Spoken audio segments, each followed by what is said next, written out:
The morning Clara Beckett told Roy Haskell to get off her land with his so-called assistance, half the town of Redemption Creek witnessed it, and not one single soul was surprised.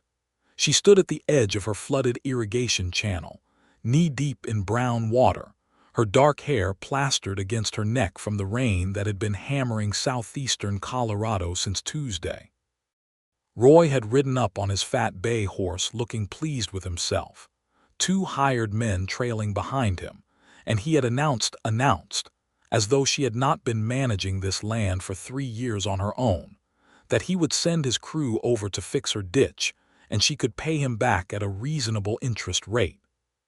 He had smiled when he said it, that smile he reserved for widows and struggling homesteaders, the smile that meant he already considered the debt his foot in the door.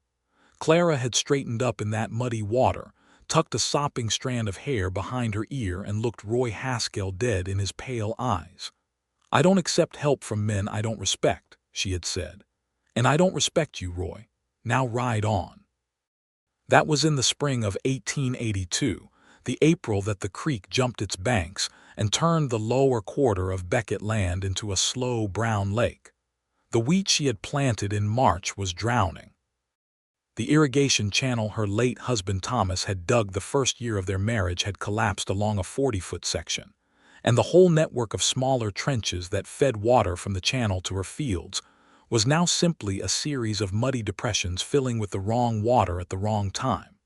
She had a mule named August, a dog named Pepper, a 16-year-old ranch hand named Eddie who was brave but slight, and $2.30 in a tin box under the floorboard of her bedroom.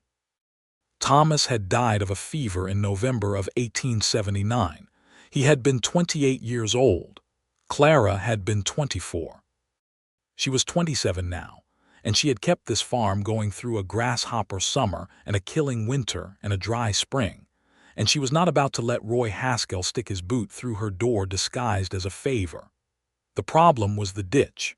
She knew it, and Eddie knew it, and even old August, the mule, seemed to understand the gravity of the situation, standing at the fence line looking at the flooded field with what Clara could only interpret as deep personal concern. Without the channel repaired, the floodwater had nowhere to drain. Without drainage, the wheat would die. Without the wheat, she would not make the land payment due in September. Without that payment, the bank in Pueblo, which had already sent 2 politely threatening letters, would begin the process of taking Beckett land away from the last remaining Beckett. She was digging. That is what she was doing when Clement Underwood rode into her yard on the 3rd day of the flood.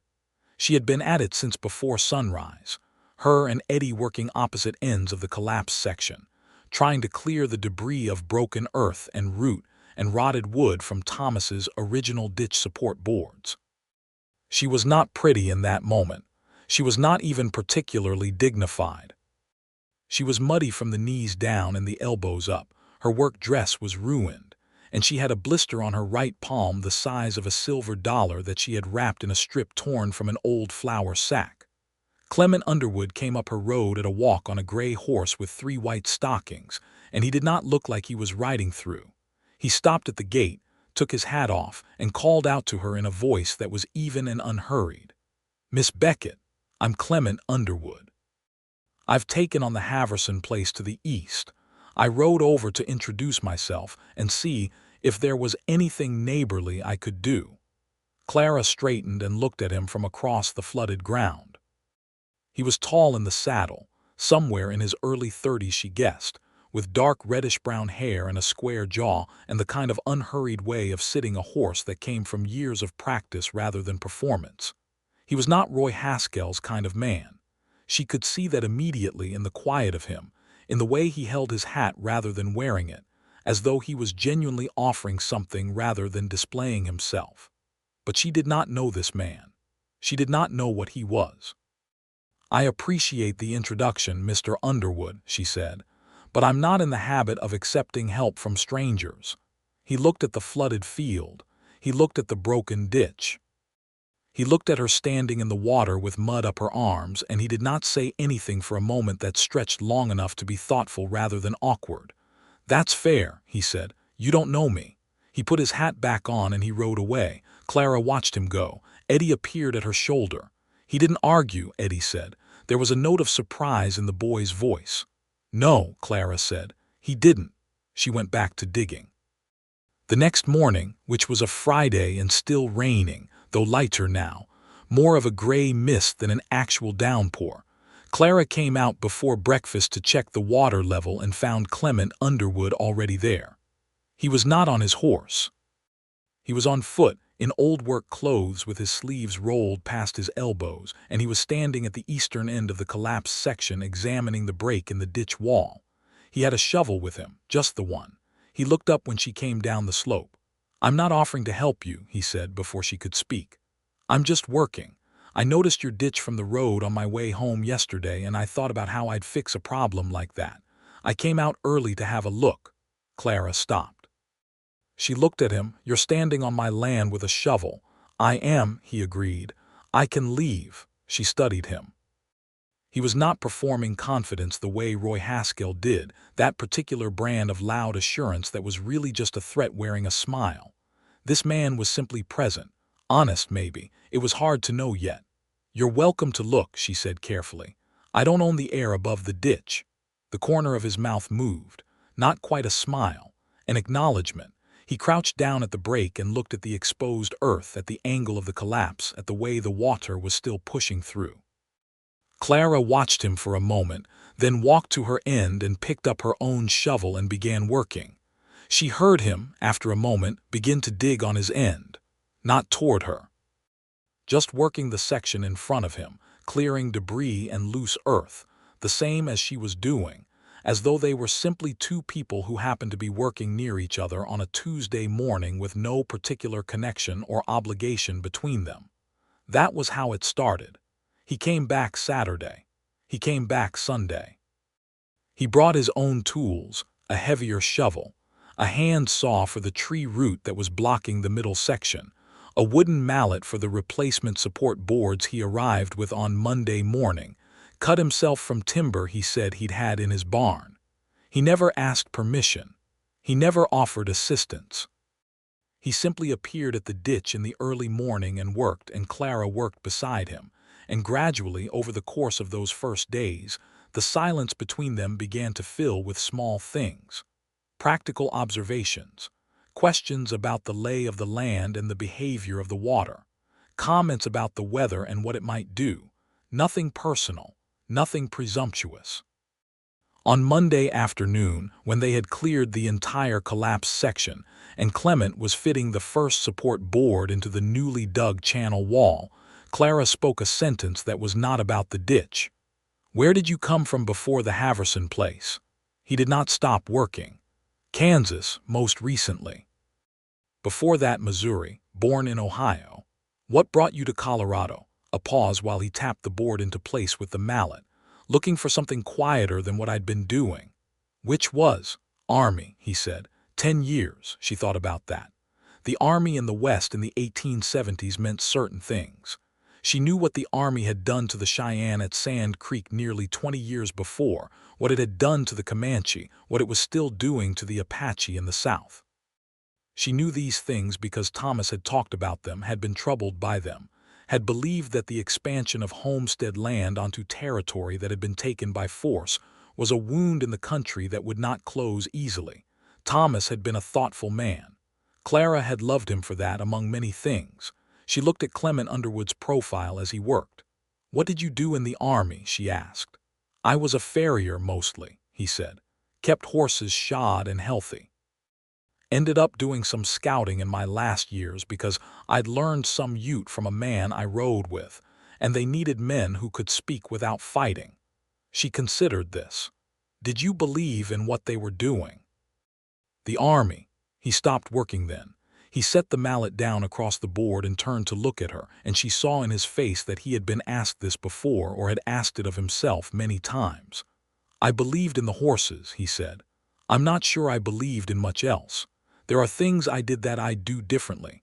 There are things I watched happen that I should have stopped and didn't. I'm not proud of all of it." He held her gaze and did not look away.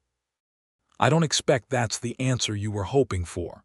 "I don't know what I was hoping for," she said honestly. I appreciated that you told me the truth instead of defending yourself. He looked at her for a moment longer and then picked up the mallet again. They worked until the light was gone. That evening, after Clement had ridden back down her road and Eddie had gone to the bunkhouse, and she had fed Pepper and hung her wet work dress over the chair by the stove, and made herself a simple supper of cornbread and salt pork and black coffee, Clara sat at Thomas's desk in the small room off the kitchen that she used as her office and looked at the ledger she kept. She ran her finger down the column of figures. The numbers did not improve from being looked at, but something in her chest felt slightly less like a stone than it had a week ago.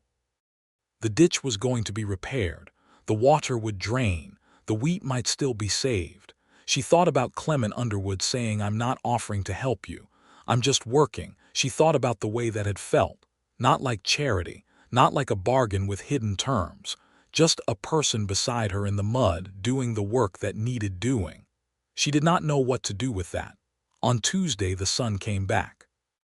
Clara woke at 5 in the morning to actual light against her eastern window and lay still for a moment, feeling it like a gift. Then she got up and dressed and went out to the ditch. Clement was already there. "Son," she said by way of greeting. "Son," he agreed. It was a fine word for a fine thing. She realized, noticing the slight ease in her own shoulders, that she had not spoken to another adult with any kind of ease in a very long time. Her neighbors to the west were the Garcias, a Mexican family who had been on their land for 20 years before the homestead rush, and she respected them and they her. But they had their own hard season, and she did not want to add to their burdens.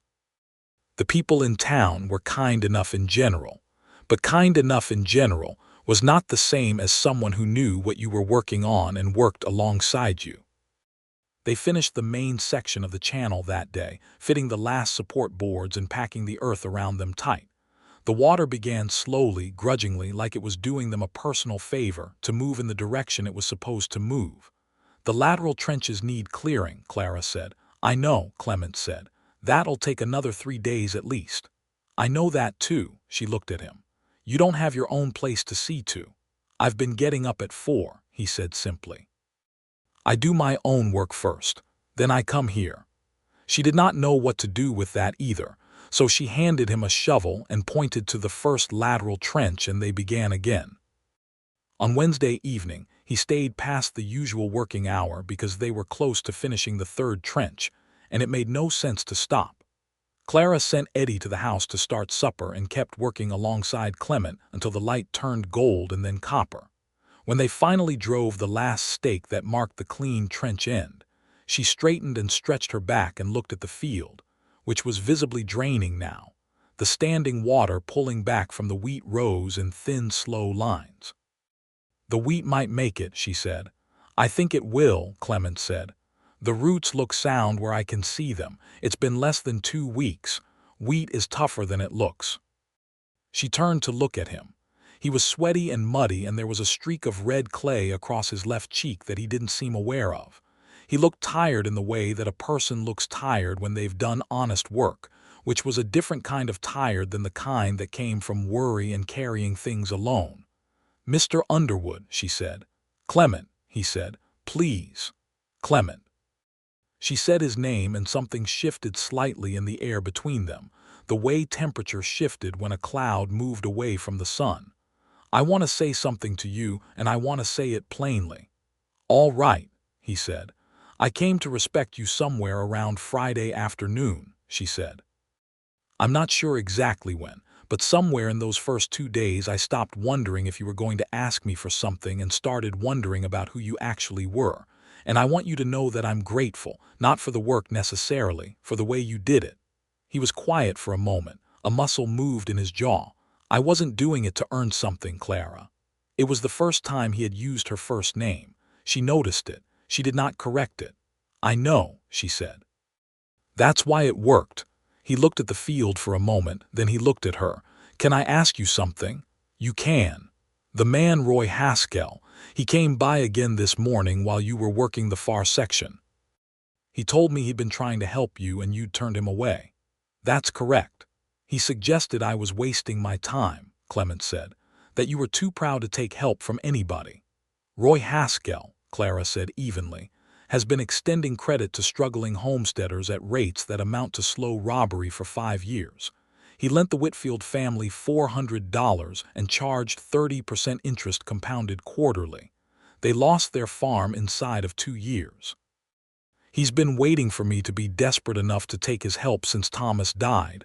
So yes, I turned him away, and I would do it again tomorrow. Clement nodded slowly. He's that kind. He is very much that kind. There are a lot of them, Clement said, not bitterly, just factually. Men who dress up acquisition as generosity. There are, Clara said, which is why I've been careful. He looked at her. Were you careful about me? Extremely, she said, and then after a pause, and here you are anyway. Something in his face changed then, something quiet and warm, and she found she was not afraid of it. Thursday they finished the lateral trenches. Friday Clara walked the whole system from the main channel to the furthest trench, and the water was moving correctly through all of it. The wheat field was draining.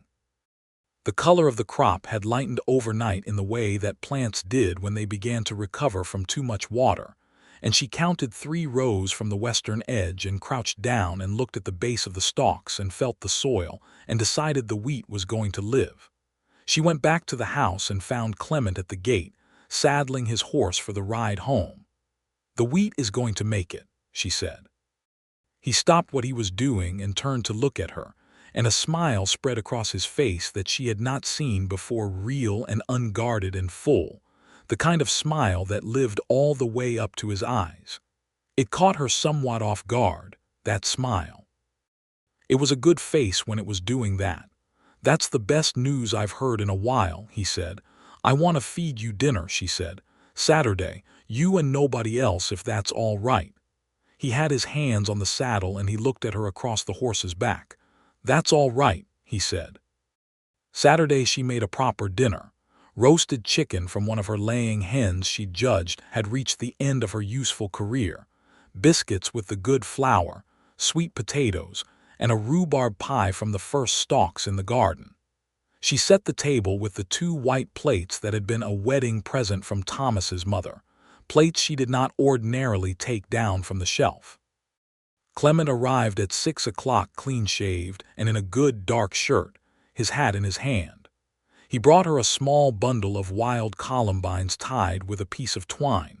She had not expected that. She took them and put them in the blue pitcher on the kitchen windowsill and felt something warm stir in her chest that she did not immediately have a name for.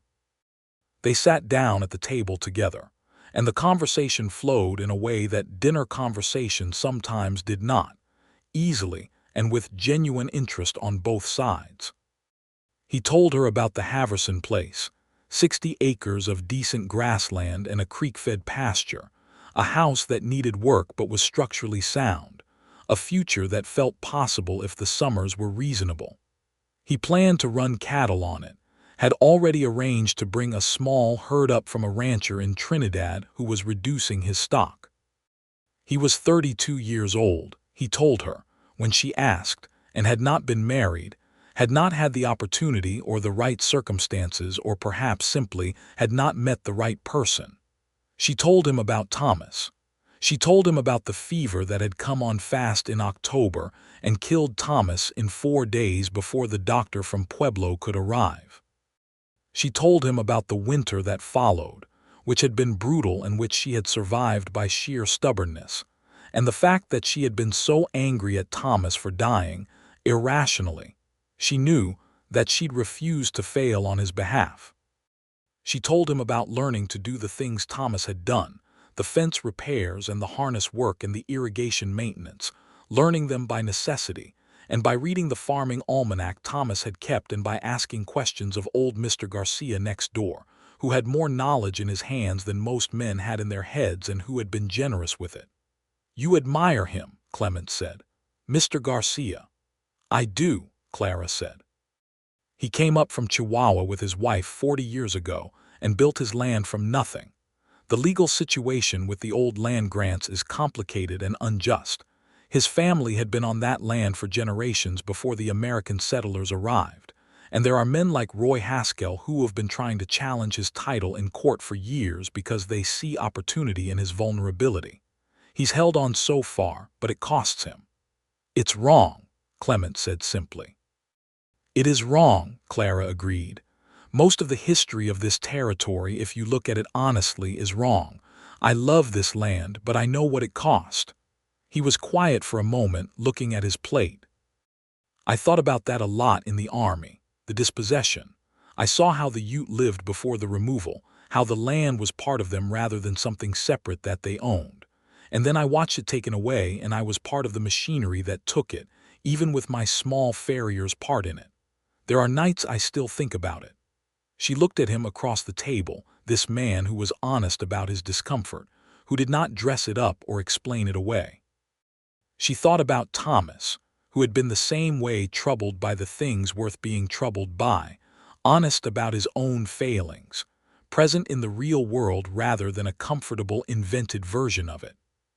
She had not thought she would meet another man like that. The rhubarb pie was good. They ate it slowly, and the evening outside went from gold to purple to the deep blue of a Colorado sky full of early stars, and they sat at the table long after the food was gone, talking about cattle and wheat and the best way to read weather coming over the mountains. About books. He had been a reader since boyhood, kept a modest shelf of them in his newly cleaned-up house, was working through a copy of Roughing It by Twain that he'd picked up in Kansas. About the town of Redemption Creek, its characters, its small dramas, the stubborn old preacher who preached mercy and practiced judgment, and the saloon keeper, a woman named Dottie Frazier who did the opposite. When he stood to leave, it was after 9 o'clock and the candle on the table had burned down to a stub. "Clara," he said, standing at the door with his hat in his hands, "I'd like to call on you again. Formally, I mean, if that would be welcome." She looked at him in the candlelight and felt again that stirring in her chest, warmer now, more certain. "It would be welcome," she said. He settled his hat on his head and smiled that full, unguarded smile. "Good night, then," he said. "Good night, Clement." She watched him ride down the road until the darkness took him, and then she went back inside and stood in her kitchen for a moment looking at the columbines in the blue pitcher, which were still bright and unfolded, reaching toward the window even at night out of some ingrained habit of looking toward light.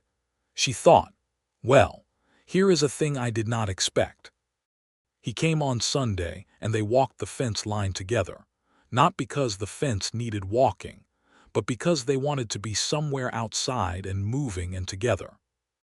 He came on Wednesday for supper, and stayed to help her with the harness buckle on August's collar that had been giving her trouble, and he fixed it with the simple, efficient motions of a man who had spent 10 years keeping animals in order and knew his business with leather and metal.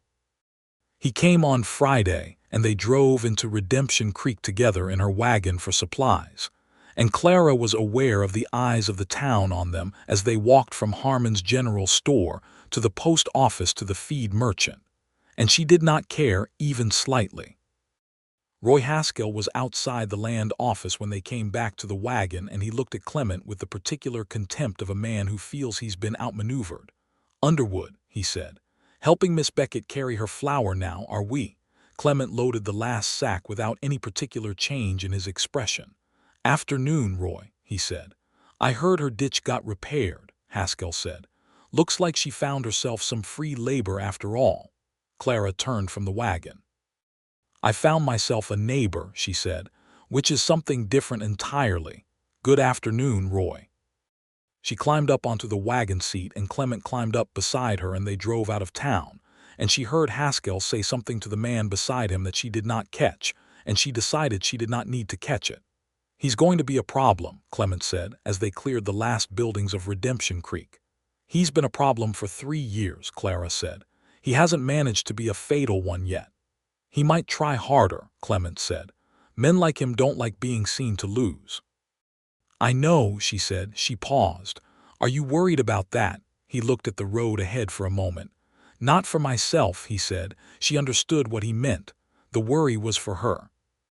She let herself feel that, let herself accept it without bristling or deflecting, because she had learned, in these weeks of knowing Clement Underwood, the difference between someone worrying about you because they valued you and someone worrying about you because they wanted control over you.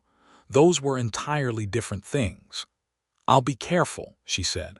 "I know you will," he said. "You're the most careful person I've ever met.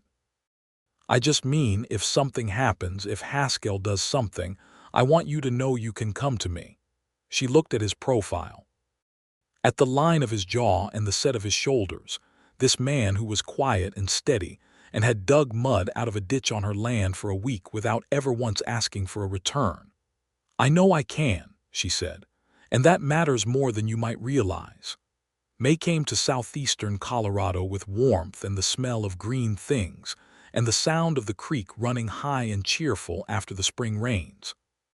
Clara's wheat grew tall and yellow-green in the repaired field, recovering fully from the flood, and she walked through it on the first warm morning and ran her hand along the tops of the stalks, and felt a relief so profound it was almost physical, like setting down a heavy thing she'd been carrying for miles. She had 2 other fields, a kitchen garden that she'd expanded this year, and a small pasture where she kept August and the 2 other horses, her mare Sable and the old roan gelding she'd inherited with the farm, whose name was Willard. None of it was large. None of it was grand. But it was hers, and it was working, and the September payment to the bank looked achievable for the first time in a year. Clement's cattle arrived in mid-May. 12 head of mixed stock driven up from Trinidad by a young Mexican drover named Felipe, who stayed 3 days helping Clement get them settled and then rode south again. Clara went over the first afternoon and stood at the fence watching the cattle move across the new pasture, and she could see in Clement's face the satisfaction of a man who had put something in motion that he believed in. "They're good stock," she said. "They are," he said. "The Havorson pasture is decent grass. If the summer isn't too dry, they'll do well." "The summer's usually dry," she said, "but not catastrophically so. Most years," he smiled. "Most years is good enough for me." She thought about what he had come from, a decade of army life, living out of a kit, moving when ordered, serving a purpose he had complicated feelings about, and what he was building now. This quiet piece of land, this small herd, this life at something slower. She thought it must require a particular kind of courage to choose the slower thing when you'd been trained to the urgent one. To decide that what you wanted was roots rather than motion. It required courage, she recognized, because she had needed it herself when Thomas died, and everyone in Redemption Creek expected her to give up the farm and go back east to her family. She had refused. She had stayed, not because she'd been certain she could do it, but because she had been certain she needed to try. In the evenings of May and into June, Clement and Clara developed a habit. After their respective days' work was done, one would ride to the other's place, and they would sit on whichever porch offered the better view of the mountains at sunset, and they would talk. These conversations were the best part of Clara's days in a way that she recognized with a quiet wonder, because she had in fact decided, somewhere in the hard winter after Thomas, that the best parts of her days would always be solitary things. The particular quality of light at 5 in the morning, the way August leaned into her hand when she brushed him, the satisfaction of a row of numbers that balanced. She had not expected to find the best part of her day in another person again. Clement was reading to her by June. He had finished Twain and moved on to a novel by Thomas Hardy he'd found at the back of Harmon's store, and they'd begun a habit, on the evenings when the light lasted longest, of sitting on her porch with the book between them, taking turns reading pages aloud. It was an intimate habit, and they both knew it, and neither of them acknowledged it directly, because the acknowledging was not as important as the doing. On a Tuesday evening in late June, sitting on her porch steps with Hardy's words still hanging in the warm air between them, Clement said her name in a different tone than he usually said it. "Clara." She looked at him. "I want to say something," he said, and I want to say it plainly because you told me you appreciate plainness and I think you meant it." "I do mean it," she said. He turned to look at her fully. In the evening light his eyes were dark amber and very direct. "I'm in love with you," he said. "I've been in love with you since approximately the third day I spent digging your ditch, which I know is too fast and maybe sounds strange. But it isn't a light feeling, Clara. It's the kind that sits down in you and makes itself at home, and you know it's not going anywhere. I'm not asking anything of you right now. I just thought you deserved to know it." She looked at him. She had known it was coming, in the way you knew weather was coming when you'd grown up reading the sky. She had known it and had been moving toward her own answer in the careful way she moved toward everything, examining it from all angles, refusing to rush herself. "I know," she said. "I've known for a while." She looked at the mountains, which had gone rose-purple in the fading light. "I have been trying to be careful," she said. "I love Thomas very much and losing him nearly unmade me. I've been afraid not of you but of what it would cost me if I let myself love someone and then had to lose them again." "That's fair," he said. He did not push. Of course he did not push. "But I think," she said slowly, working it out as she spoke, "that the fear of losing something is not a good enough reason to refuse to have it in the first place. Thomas would have said so. He would have been annoyed with me for using grief as an excuse to avoid living." Clement made a quiet sound, almost a laugh, that was also something tender. "So," Clara said, and she turned to look at him and she let herself feel everything she had been carefully managing for 2 months.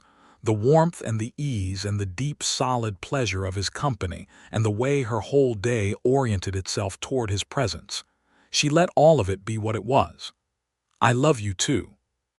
I've been a little in love with you since you said you weren't offering to help me, you were just working.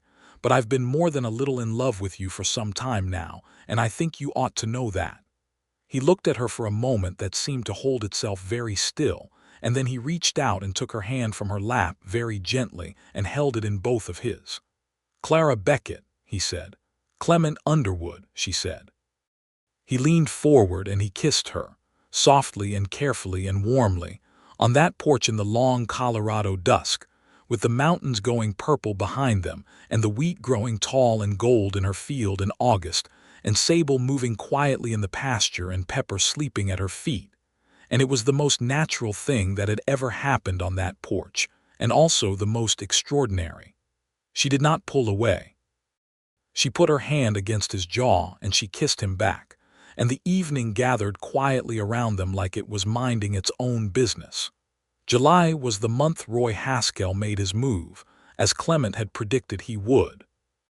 Clara first heard about it from Dottie Frazier at the saloon, not because Clara frequented the saloon, but because Dottie kept her ear to the ground the way good business required. And when she saw Clara at the post office, she drew her aside and said in a low voice that Roy had been talking to the land agent from Pueblo, a man named Strickland, about Clara's Beckett land title. "What exactly has he been saying?" Clara asked. "That your husband's original homestead claim was improperly registered," Dottie said. "That there's a question about the northeast corner of the property and whether it overlaps with a prior survey claim. He's trying to manufacture a title dispute to get it into court, and if it gets into court he'll have time to pressure you financially while the legal proceedings go on." Clara's jaw tightened. "The northeast corner has been the Beckett boundary since 1875. Thomas filed every paper correctly. I have them all." "I know you do," Dottie said, "but it costs money to defend a claim in court, and Roy knows you don't have deep pockets. He might be counting on you settling rather than fighting." Clara went home and went directly to the locked drawer in Thomas's desk, where she kept the land documents, and she spread them on the table and read through them carefully, looking for any ambiguity. She could not find one. The registration was clean.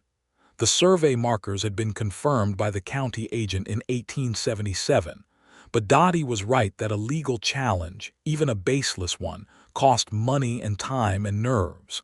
She was sitting at Thomas's desk with the papers spread around her when she heard Clement's horse in the yard. She had not sent for him. He had a way of knowing when she needed him, Or perhaps it was simpler than that.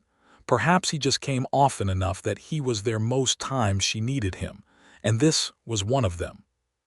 He came inside and she told him everything, and he listened the way he always listened, without interrupting and without immediately telling her what to do about it. When she finished, he was quiet for a moment. "You have all the documents," he said, "every one. And the survey markers are still standing, as far as I know." "All right," he said. "Then what I think you should do is go to town tomorrow and have a lawyer look at these papers and confirm in writing what you already know, that the title is clean. That makes it harder for Strickland to move forward because he'd have to argue against a formally reviewed document." "Who is the lawyer in Redemption Creek?" she asked dryly. She knew full well there wasn't one. "There's a man in Pueblo named Hardin who has a good reputation. I rode through Pueblo last week and I asked around about him. I'd heard Haskell was stirring something up and I wanted to know who was trustworthy." Clara looked at him. "You were already looking into this."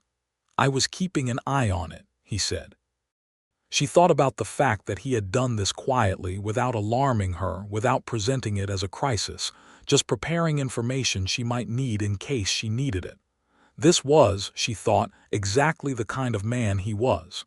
"Thank you," she said. "It's your land," he said simply, "and you're going to keep it."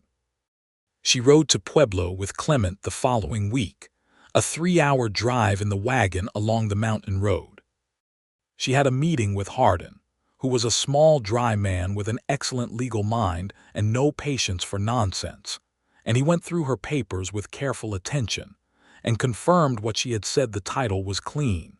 The registration was properly executed, and any challenge based on the Northeast Corner survey would not survive a circuit court judge's scrutiny, because the county confirmation from 1877 settled the question definitively.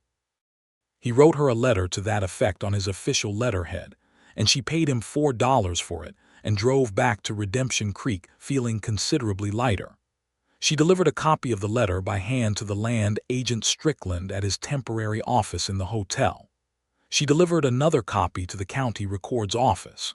She sent a third copy by post to the bank in Pueblo with a note explaining the circumstances of the attempted challenge. 2 weeks later, she heard through Dottie that Strickland had gone back to Pueblo and the title challenge had been quietly dropped. Roy Haskell did not speak to her when she passed him on the street in August. She did not require him to. The wheat came ready in late August, a week earlier than she'd feared after the spring flooding, which Clement said meant the roots had been stronger than they looked. Eddie was a good hand and Clara herself was capable, and the three of them, Clara, Clement, and Eddie, cut and bundled the crop over 4 long days in the heat, and it was more than she had hoped. She would make the September payment to the bank with something left over. On the evening of the 4th harvest day, sitting on the porch again with their boots off and the sunset burning over the mountains, Clara felt the weight of 3 years of managing alone, of carrying the farm on her own shoulders, of saying no to every hand that reached toward her because she could not afford to trust the hand. She felt that weight shift. Not disappear, not vanish, but shift, redistribute itself, become something she was no longer carrying quite alone. She leaned her head against Clement's shoulder.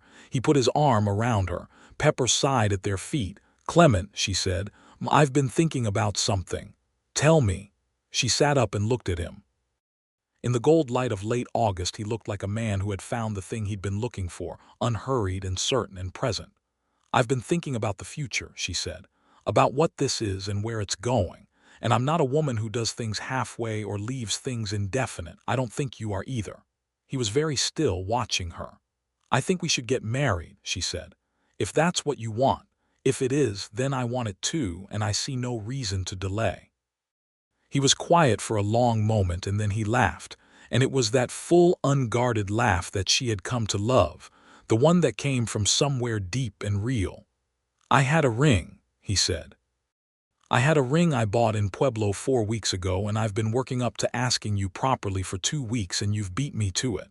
She felt laughter rise in her own chest, clear and bright. "Where is it?" "In my saddlebag," he said. Where it's been for the last 2 weeks while I was being ridiculous about it. Go get it, she said. He got it.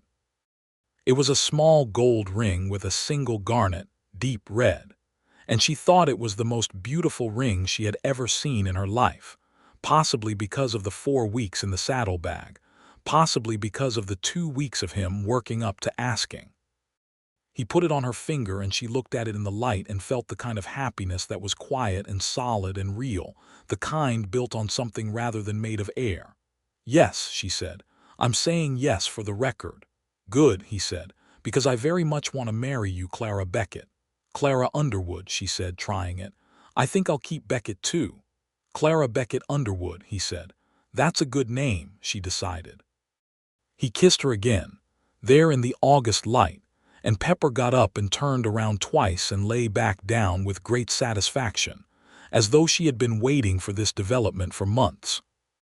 They were married in October, by the same stubborn old preacher whose mercy was more practiced in private than in public, in the small church on the main street of Redemption Creek, with the mountains visible through the single clear window behind the altar. Dottie Frazier came and cried, which surprised everyone, and old Mr. Garcia came with his wife Rosario and sat in the front row and beamed like a grandfather. Eddie wore a clean shirt and stood in the back trying to look older than 16. Clement's neighbor Purvis, a taciturn rancher from 2 miles east, attended on the grounds that he considered Clement a decent man and felt the occasion warranted his best vest. There was no one from Clara's family who were in Ohio and had not answered her letter in time, or perhaps had not answered it at all. Clement's family were similarly distant, a sister in Missouri who sent a letter of congratulations that arrived 3 weeks after the wedding. They were both, it turned out, people who had come west and become their own families in the doing of it. The wedding supper was at the farm, at the long table in Clara's kitchen extended with 2 sawhorses and a board, and Dottie brought a cake, and Mr. Garcia brought a bottle of something he'd been saving, and Purvis brought nothing but himself and ate 4 pieces of cake, and that was perfectly fine. They sat at the table late into the evening, and the conversation wound through cattle and wheat, and the coming winter and the territorial politics, and the question of whether Colorado statehood was going to improve the legal situation for the old land-grant families or complicate it. And Clara sat at the head of her table, their table now, and felt the warm press of this life she had built and was still building, and thought, this is the thing. This is exactly the thing. Clement moved from the Haverson place to the Beckett farm in November, though he kept the Haverson land for the cattle. It made good practical sense. She had the Better house and the established farm systems and the winter garden, and he had the pasture and the herd, and they began immediately the complicated and interesting work of merging 2 self-sufficient people's ways of doing things into one shared household. There were disagreements. Clara had opinions about where tools should be stored. Clement had opinions about the ordering of morning chores. She thought his way of organizing the tack was inefficient. He thought her method of keeping the account books was unnecessarily complex. They argued about these things in the way that 2 people with strong characters argued when they both felt secure enough to disagree, directly, specifically, without cruelty, and with the expectation that the argument would lead somewhere useful. Usually it did. They were, both of them, people who would rather know the truth than be comfortable.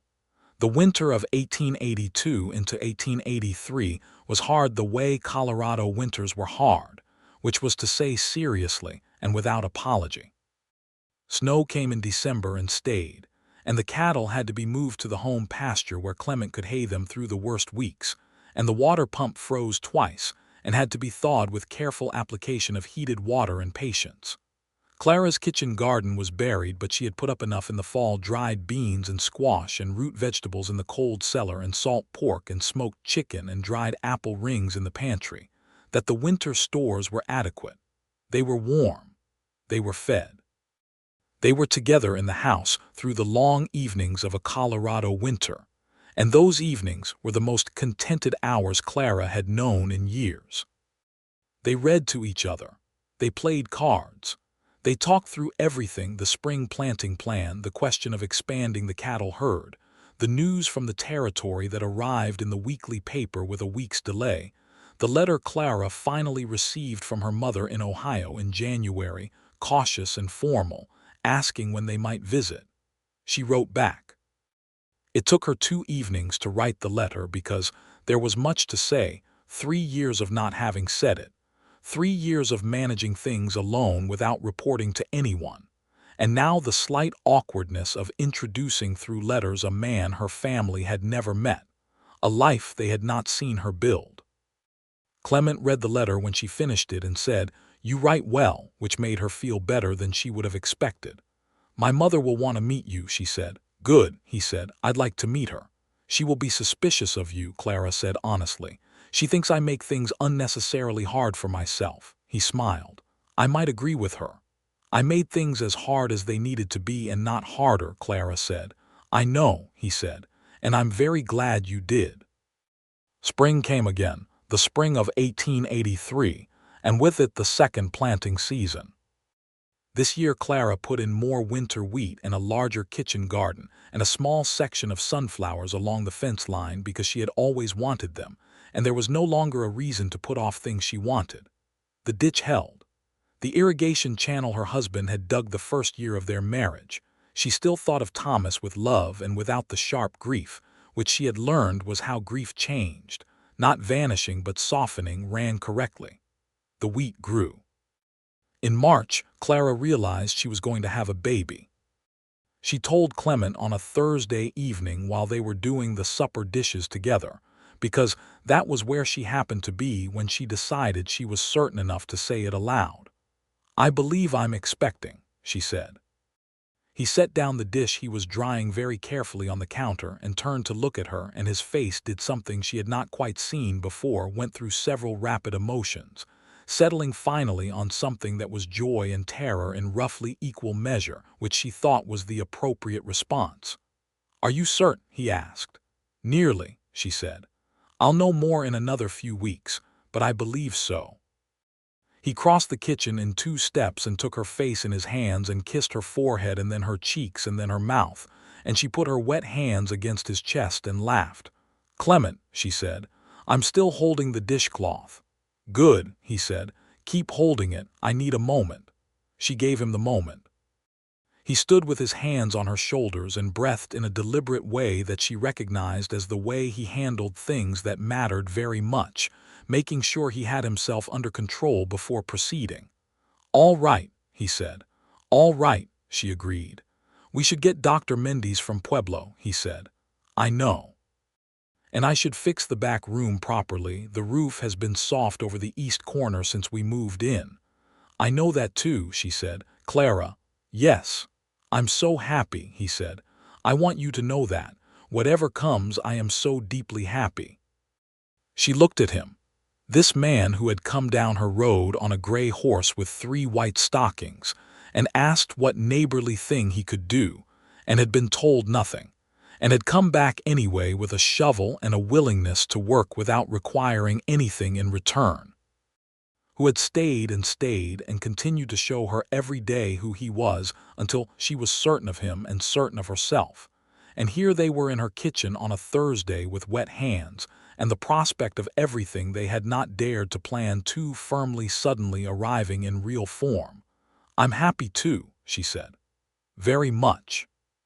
The baby, a boy, was born in November of 1883, and they named him Thomas James Underwood, the Thomas for Clara's first husband, because Clement had suggested it himself one quiet evening, saying simply that Thomas Beckett had built the ditch and broken the ground and loved Clara first, and that deserved acknowledgement.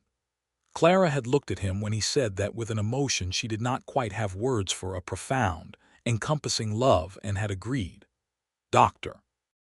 Mendes came from Pueblo, and the birth was difficult in the way births could be difficult. Long and exhausting and frightening in the small hours when nothing seemed to be progressing, and then all at once advancing with a rush that left Clara wrung out and shaking, and then holding a solid, screaming, deeply red-faced infant who had his father's square jaw already, which seemed early for that. Clement sat at the edge of the bed with his son in his arms and looked at the baby with an expression of total, helpless wonder. He looked at Clara, who was exhausted and pale and watching him, and there was so much in his face that he could not say, that she felt it anyway. "Thomas James," she said. "Thomas James," he said. The baby stopped screaming and looked at the ceiling with enormous, unfocused eyes. Eddie, who was 17 now and had been hovering outside the door in a state of sustained anxiety since 8 in the morning, was permitted to look in from the doorway and promptly turned very pale and sat down on the bench in the hall, which they all found funny and he did not, which made it funnier. Young Thomas was a substantial baby and a hungry one, and a loud one when his preferences were not being met, which was frequently. He had his father's coloring and his mother's eyes, dark gray-blue with a disconcerting quality of assessment in them. He watched things. He took careful inventory of his small world and registered its details with what seemed, for an infant, like inappropriate seriousness. "He looks like he's judging the quality of the work," Clement said one morning, watching the baby regard the kitchen ceiling with apparent criticism. "He gets that from me," Clara said. Clement laughed. He did not disagree. The winter of 1883 into 1884 was gentler than the previous one, as though the territory had decided to be kind for a season, and Clara recovered her strength through December and into January, with Clement managing the bulk of the outdoor work and Eddie handling everything else, with a competence that reminded her daily of what a good steady hand the boy had grown into. She was back on her feet by February and back at the ledger books by March, feeling herself again, though now herself included a new and constant low-frequency awareness of the child in the next room, the particular sleep sounds he made, the moment when he shifted from the deep sleep of early night to the lighter sleep of early morning and would be hungry within the hour. She found she did not mind this awareness. She had expected to feel overwhelmed, had feared it in her honest moments, but the reality of Thomas James was not overwhelming so much as it was organizing. He gave her days a spine. He gave her work a weight. He made the farm feel not just like a thing to be maintained, but like a place where someone new was going to grow up and know things about the land that could only be known by growing up in it. She thought about her own childhood in Ohio and how different this would be from that, and found she wanted her son to have what she had not: the mountains, the open sky, the particular quality of this western country that was hard and beautiful and full of everything. In the spring of 1884, old Mr. Garcia's health began to fail. Rosario came over one afternoon to tell Clara, sitting in the kitchen while Thomas James slept in his cradle and the coffee heated on the stove, that Manuel had had trouble with his heart and the doctor in Pueblo said he needed rest and quiet. "He is asking about the land," Rosario said. Her voice was even but her hands in her lap were not. "Is Haskell moving on it again?" Clara asked. "Haskell has been quiet since your trouble," Rosario said. "But there are others." "There is always someone new." She looked at Clara. "Manuel has a son in New Mexico, Rafael. He would like Rafael to take the land when the time comes, but the legal situation—" "Would you like Clement to ride to Pueblo and speak with Hardin?" Clara said. "He did good work for us. He knows the land grant situation and he has no patience for manufactured claims." Rosario looked at her with those steady dark eyes. "We have no money to pay a lawyer, Clara." "I know," Clara said. "I'll speak with Hardin. There may be something he can do." She spoke with Clement that evening and he agreed without hesitation, the way he agreed to most things that were right and needed doing. "I'll go to Pueblo Thursday," he said. "I have business at the feed dealer anyway." He went to Pueblo and spoke with Hardin, and came back with the information that the old land grant had been legally confirmed under the treaty provisions, and any title challenge would have to overcome a substantial body of settled precedent. Hardin wrote a letter to that effect addressed to the Garcia family, and did not charge for it, saying he owed Clara a favor for sending him 2 new clients since the Beckett case. Clara brought the letter to Rosario and watched the woman read it and breathe out slowly. "Tell your husband thank you," Rosario said. "Tell Manuel to rest," Clara said. She walked home across the field between their properties, the spring grass already deep and green underfoot, and thought about the ways that people could help each other when they were not trying to extract something in the helping. She had learned that there was a kind of giving that was clean, that cost the giver something real and expected nothing back, that came from the recognition of shared difficulty in a hard country, and that this kind of giving made a community rather than a debt structure. She had learned it from Thomas first, and then relearned it from Clement, and she supposed she would be learning it for the rest of her life, which seemed like a fine education. Manuel Garcia died in the summer of 1884, peacefully, in his own bed, which was the best any of them could hope for. Rafael came up from New Mexico for the funeral and stayed a month, and Clara and Clement had him to dinner twice, and Clement helped him understand the water rights situation on the eastern fence line, and Clara gave him her copy of the county survey maps so he'd have them. Rafael was a solemn, capable young man of 26 who loved his father and grieved him honestly, and by the end of the month, was settled enough on the land to believe he could stay. Thomas James took his first steps in September of 1884, on an afternoon when Clara was working at the desk, and heard a series of increasingly ambitious thumping sounds from the direction of the kitchen, and came in to find her son standing in the middle of the floor, both arms out for balance, looking at the opposite wall with the concentrated focus of a man calculating a difficult crossing. He took 3 steps, sat down hard, looked up at her, and burst into a grin of extraordinary satisfaction. "Clement," she called. Clement appeared in the doorway from outside with a look of immediate alert attention, as though expecting something to be on fire. He looked at his son sitting on the kitchen floor grinning. "Did he?" "3 steps," Clara said. Clement crouched down to the baby's level, and Thomas James regarded his father with great dignity, and then decided to attempt the crossing again, pushing himself upright with considerable effort, and taking 4 unsteady steps this time before redirecting his path toward Clement's outstretched hands. Clara stood in the doorway of her kitchen, Thomas's kitchen, her kitchen, their kitchen, and watched her husband catch their son, and she felt a happiness so complete that it did not have edges. It simply spread in all directions from the center of her chest and kept spreading, past the walls of the house and across the wheat field and down the road to Redemption Creek and over the mountains and beyond, the particular kind of happiness that only came from the accumulation of everything being right at once. The harvest of 1884 was the best harvest the Beckett farm had ever produced. Clement's cattle herd had grown to 22 head, and he'd sold 6 at good prices to a rancher, buying for a new operation further north, making the Haverson land profitable for the first time. Eddie, now 18, had been offered a position at a neighboring ranch and had come to Clara with his hat in his hands looking torn. "Take it," she said. "You've earned a good position, Eddie. You've been wonderful here and you know it." He had been relieved and guilty and proud all at once, the way young people were when they'd grown into themselves and started wondering about what came next. Clement shook his hand and told him the job was his if he ever wanted to come back. Clara gave him the good hat that had been Thomas's, the broad-brimmed one she'd kept on the peg in the hall, because it fit him, and it had always seemed wrong to keep it there unused. Eddie rode out in October with his possessions in a bag and the good hat on his head and turned at the gate to wave, and Clara and Clement stood on the porch and waved back, and Thomas James, on Clement's hip, waved with great enthusiasm at someone he barely understood was leaving. "He'll do well," Clement said.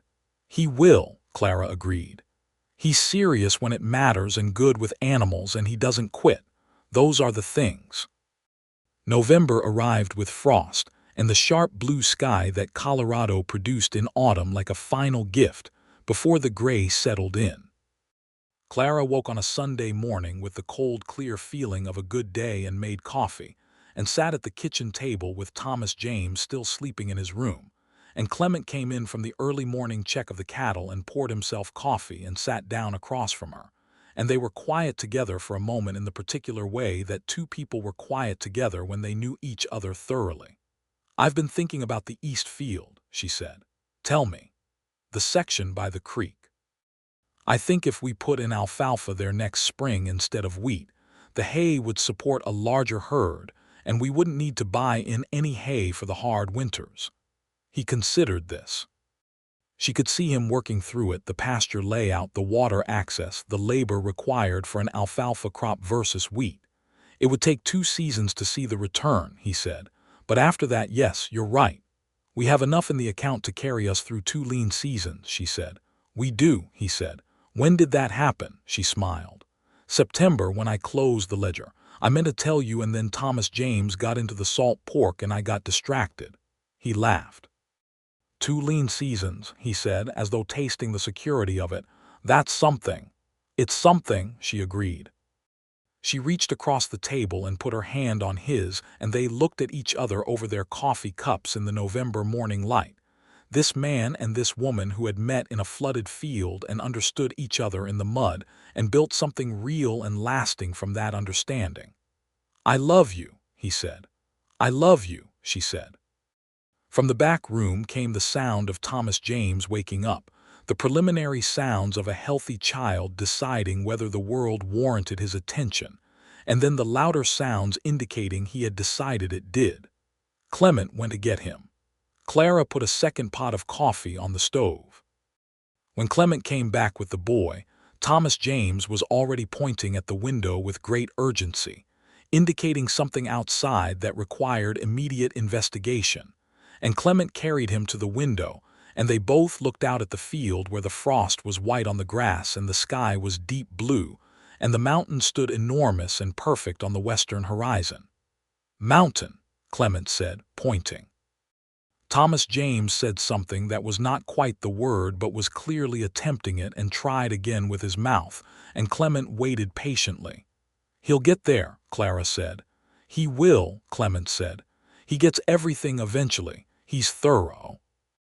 She watched them at the window together, her son pointing at the world with great seriousness, her husband naming things for him with great patience, and thought that this was what she had been building all along, through the hard years and the lonely years and the year of the flood, and the year she stood in the mud and told Roy Haskell she didn't accept help from men she didn't respect.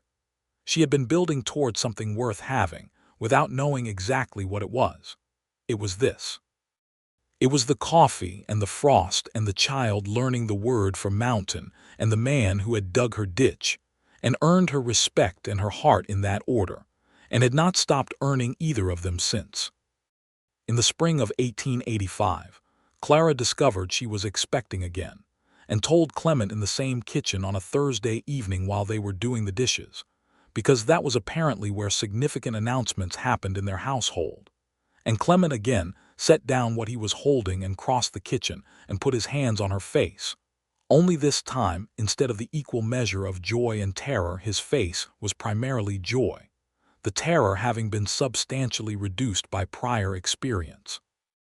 "Thomas James will have someone to argue with," he said. "He argues well already," Clara said. "He doesn't need practice." The second child, a girl, arrived in October of 1885. They named her Margaret Rose Underwood, the Margaret for Clement's mother who had died when he was 12 and whose name he carried carefully.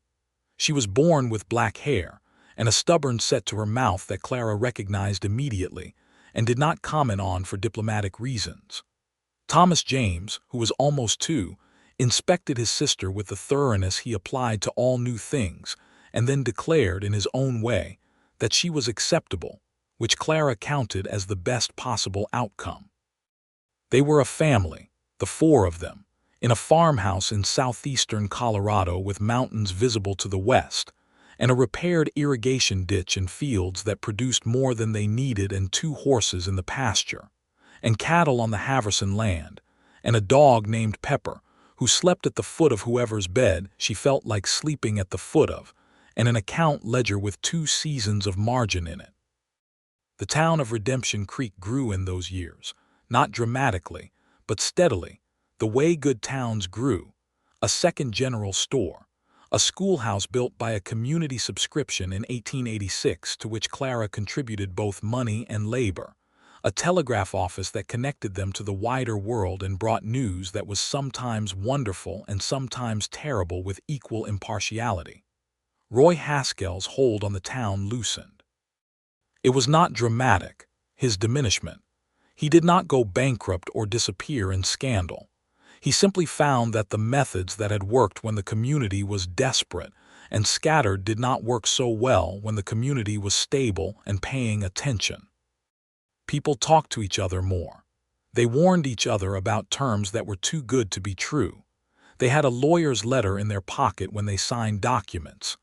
The Beckett case had set an example, not loudly, but persistently, and Roy felt the change in the way water felt a change in the channel. He was still there, but he had less room to move. He moved to Pueblo in 1887, and Clara heard about it from Dottie and felt nothing in particular, which she thought was the correct response to a man who had tried to make himself large by making others small. Rafael Garcia proved to be as capable as his father.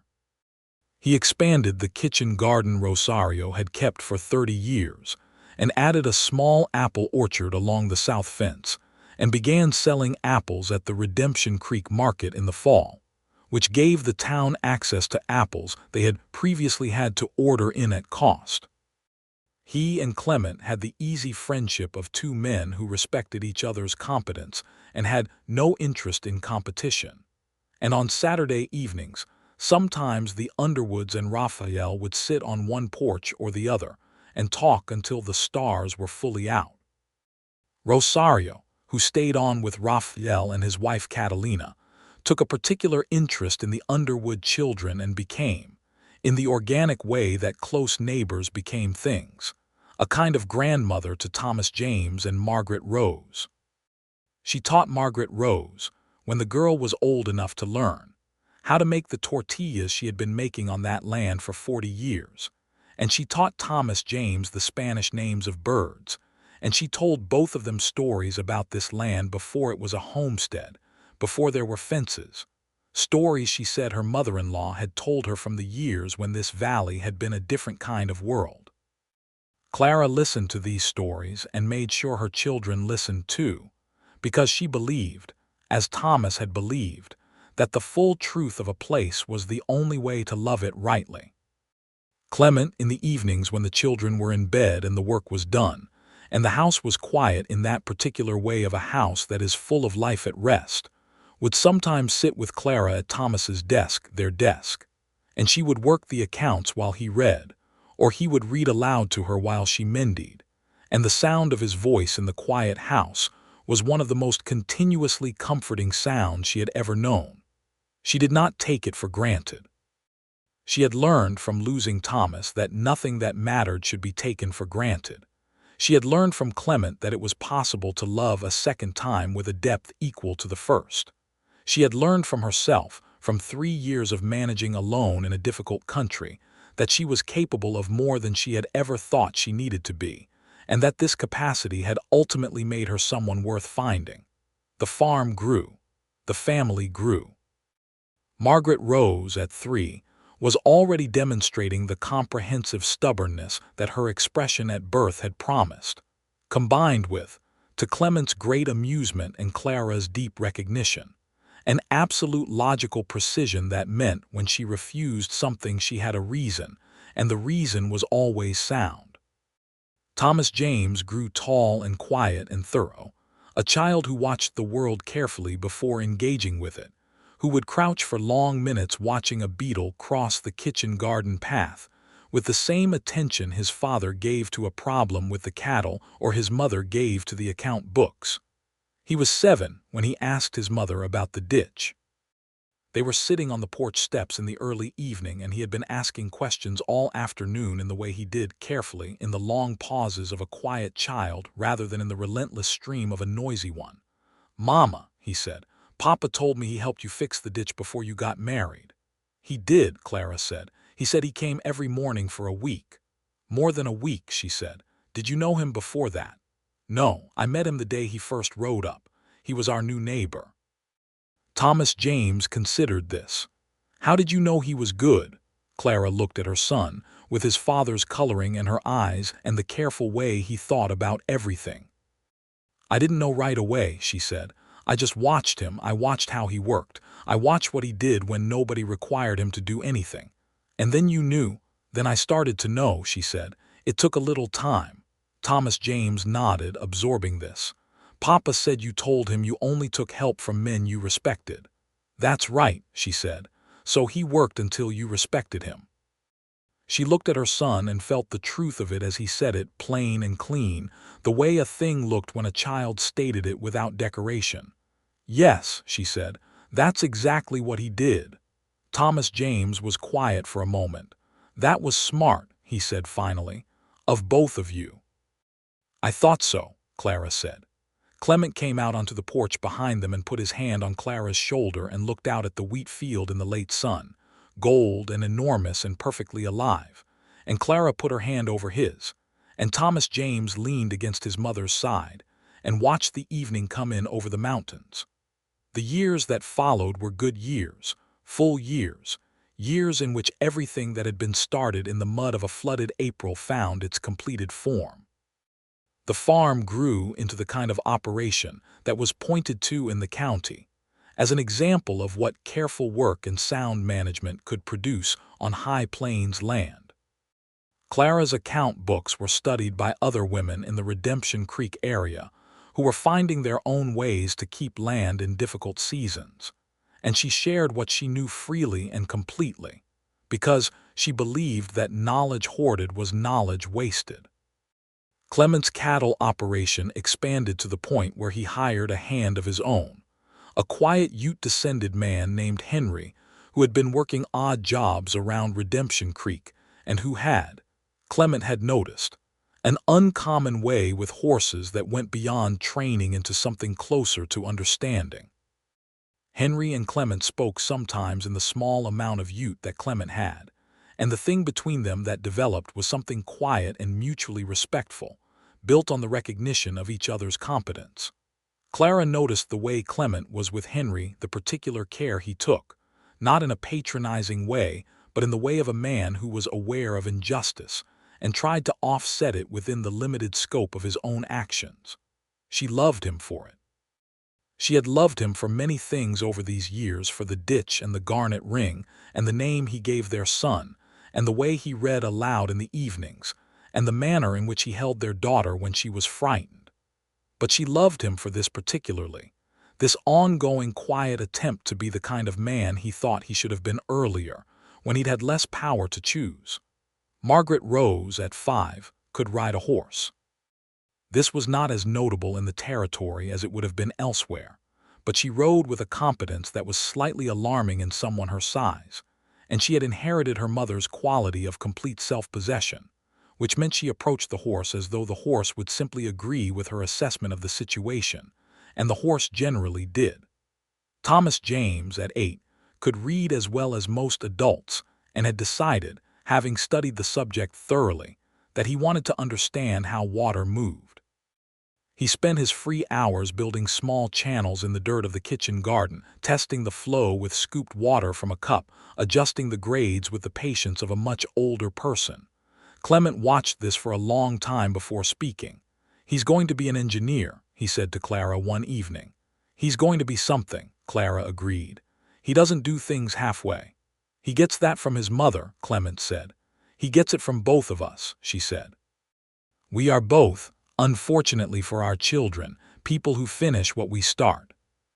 He smiled at her across the room, in the lamplight of a winter evening, this face she had been looking at for years now, that was familiar and beloved and still, sometimes in certain lights, capable of catching her by surprise with how much she felt when she looked at it. I love you, he said. It was a thing he said regularly and meant specifically, not as a general statement of orientation but as a pointed remark about this moment and this person and this life they had chosen together. I love you, she said. Also specific, also pointed. The lamp burned down and the house was quiet around them, and outside the window the Colorado night was enormous and full of stars, and the wheat field was buried in winter snow, and the cattle were warm in the winter pasture, and the children were sleeping, and Pepper was sleeping. And August the mule had died the previous spring of old age in a manner so peaceful that Clara had cried, and felt it was entirely appropriate, and Clement had stood beside her with his hand on her back, while she said good-bye to her first 10 years on this land.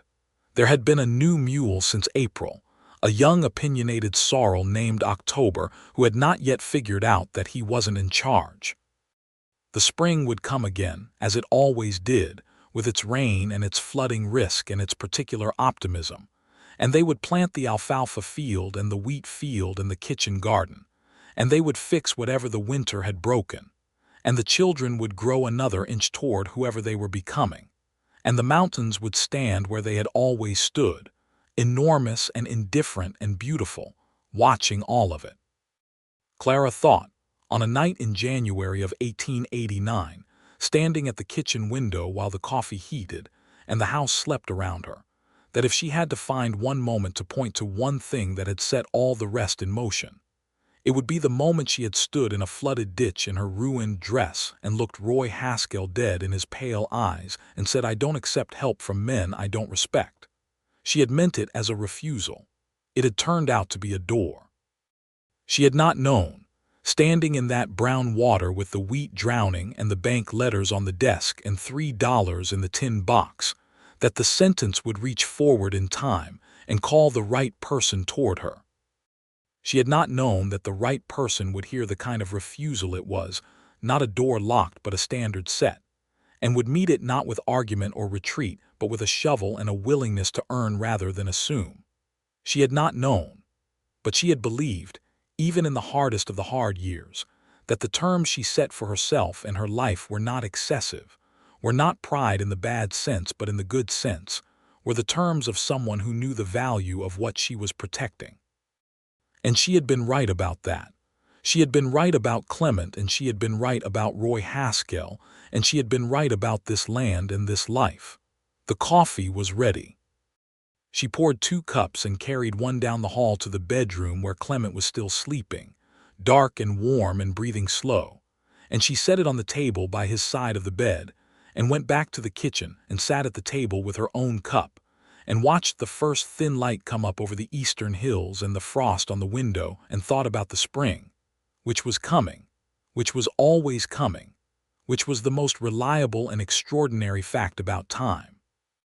When she heard Clement's boots on the floor of the hall a few minutes later, and heard him pick up the coffee cup, and heard his footsteps coming down the hall toward the warm light of the kitchen, she was already smiling. He came through the door, dark-haired and sleepy-eyed and carrying his coffee, and he looked at her at the table in the early morning and he said, "Good morning," in the unhurried voice that was one of the first things she had noticed about him, that voice that did not perform or perform anything, that was just the sound of a man who had decided to be present wherever he was. "Good morning," she said. He sat down across from her, and they drank their coffee in the early light, and the house was quiet around them, full of sleeping children and a future that was open and possible and thoroughly, completely, beautifully theirs.